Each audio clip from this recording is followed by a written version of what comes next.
Good morning, everyone. I wanted to make this video to replace a video that I made regarding, I actually lost maybe about 5 videos. My phone just deleted them and it was really weird how it took place. But anyway, so I made a video about the different holidays, the different feast days that are celebrated in this country. That the world pretty much celebrates, not just this country. But okay, so if the children of Israel, we were the Bible says that there was one set of people that were chosen throughout the entire world to be set apart and to not participate in the world's holidays, but honor the feast days, keep the Most High's holy days. So holidays is HOLIDAYS. It's basically the world's holy days, and all they did was change the Y to an I. But we are actually forbidden to participate in it, and we're supposed to be still keeping the feast days, honoring the feast days and the Saturday Sabbath. Because that, once again, is not done away with. So I wanted to give you all a quick preview of the different days that are celebrated in the world. Because if you notice, like these Mother's Day, Father's Day, Christmas is not just being celebrated in America, it's all over the world. So the first, let's talk about Christmas. Is Christ's birthday December 25th? No, it's not. December 25th is the winter solstice. December 25th is a very, very high occultic day because the sun and the moon are the furthest point from one another. Witches and warlocks, they feel like they have the most power on that day. It's a lot pertaining to the winter solstice, but it's actually Tammuz's birthday. So a lot of people are not familiar with Nimrod, King Nimrod, who the Bible says in Genesis, even the Most High himself called him a mighty hunter. Nimrod was married to Semiramis, or Isis. She had several names: Semiramis, Isis, Esther, Easter,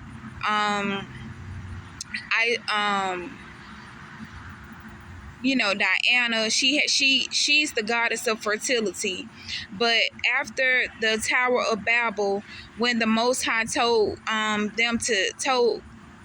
the descendants of Japheth, Shem, and Ham to separate, they did not want to. They literally started following Nimrod.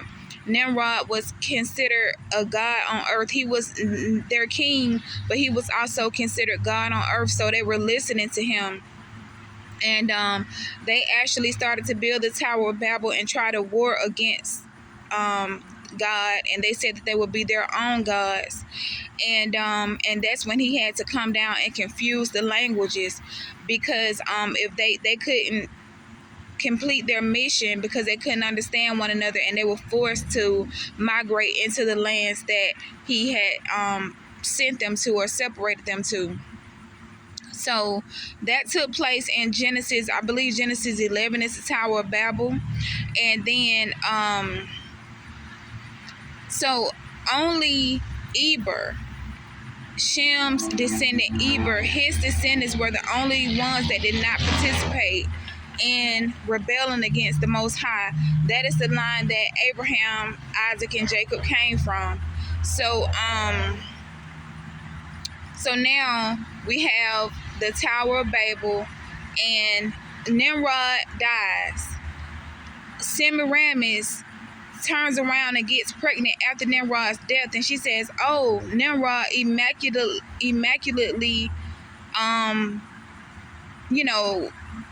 impregnated me, because I haven't been with another man since he passed away." So she had a son named Tammuz. She literally married her own son. She married Tammuz, and she was telling everyone he was Nimrod incarnate. So everyone started to worship or follow Tammuz, and this made because Nimrod supposedly impregnated her immaculately. This was the Immaculate Conception that was added in the Bible, as well as this made Nimrod the father and the son. So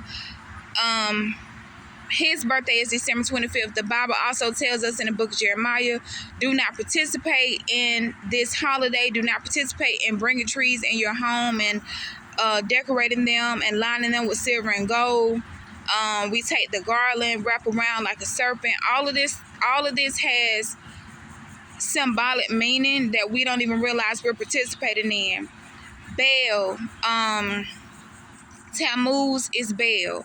So when you get to Valentine's Day in February, Baal is spelled in the Bible Baal, but it's also was spelled Bel.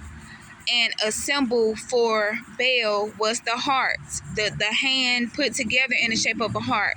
Baal is the winged god with he's Cupid. He's the winged god with the arrow. And so we don't realize that that's also Baal worship, participating in Valentine's Day. And then we go to Mother's Day, and it's made, this is about your mother, honoring your wife or your mother, and that's the furthest from the truth. It's all about Semiramis, the queen mother, the queen of heaven, who is depicted as the Virgin Mary. It has nothing. Mother's Day is about honoring her. Easter. Okay, there's a difference between Christ's resurrection and Easter. We know that the Bible says he was in the grave 3 days and 3 nights. There's no way he went down in the grave on Friday, came up on Sunday, because we're a day short. And also the eggs. Easter eggs has nothing to do with his resurrection. This is about Easter or Ishtar.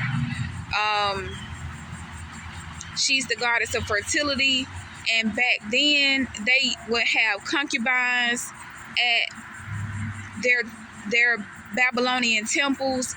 They would have sex with these concubines in 1 year. The following year, when that concubine would have conceived or had a child, they would sacrifice the child to Molech or to their deities. They would take eggs and dip the eggs in the blood of the sacrifices. So even with us coloring Easter eggs, it symbolizes the eggs that are being sacrificed to Molech, being covered in the blood of the sacrifice, which is the child that was sacrificed or whatnot. But we just were taught to paint eggs, and it looks so innocently. Father's Day is about worshiping Nimrod, worshiping Tammuz. Has nothing to do with honoring actual fathers. We know not to participate in Halloween. Most of us know that, but that's a very high and occultic day as well. That's actually called the Day of the Dead. All Hallows Eve, the Day of the Dead, is actually November 1st, but All Hallows Eve is October 31st.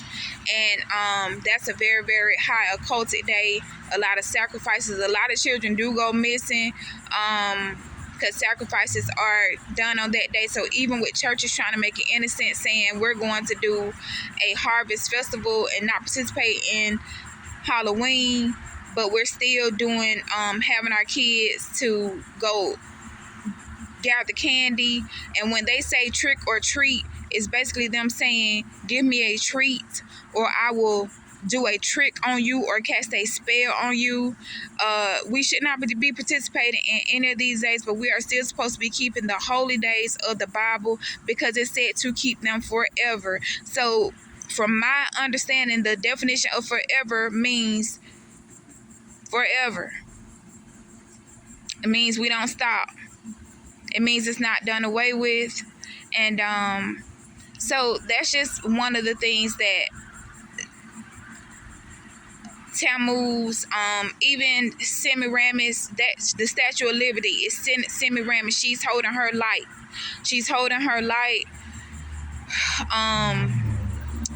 And you'll see that we have that same Statue of Liberty, there's one over like in England, because England, London, America, and Rome are one. And that's a whole nother story or a whole nother video, but I just wanted to make this quickly. You all have a blessed day, and I will talk to you soon.